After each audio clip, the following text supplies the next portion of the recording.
as team members, now that we've been meeting several times after our trip, we've really focused in on the question, can one person make a difference? And I'm convinced that the answer to that is yes. And let me explain by example.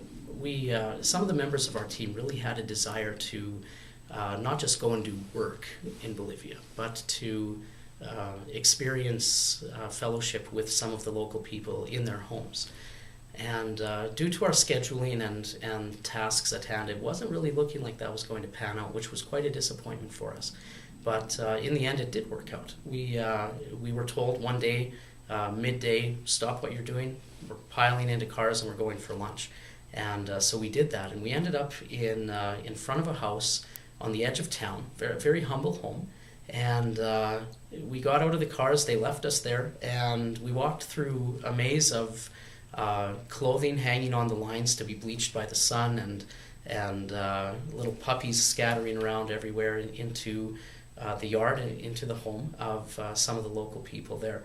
Not even necessarily connected with the church that we were working with, but they just had a real desire to host us for a meal.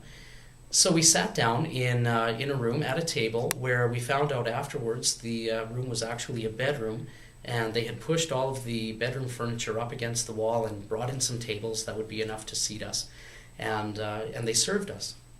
And I marveled at the scene around me. You know, looking across a carport from the room where we were to an open room kitchen, and watching our hostess cooking on a cast iron. It looked like a cast iron coffee table, and you never would have known it was even a stove if you didn't see the Bunsen burner type flame coming out of the table. And she was cooking lunch for us, and we had a marvelous time, amazing meal.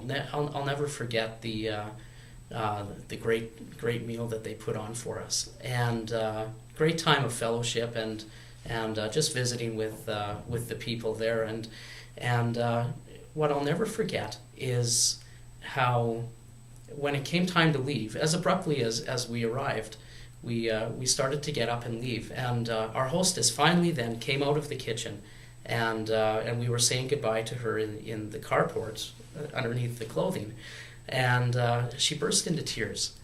And we were asking, through our translators, we were asking her about those tears and what that meant. And what she said to us in Spanish was that she was so happy, and that she would never forget how this group of Canadians had flown all the way from Canada and came to her house to have a meal with her so that she could serve us. And it brought her to tears of joy, just knowing that she was able to serve us in that way. So does one person make a difference? Absolutely yes.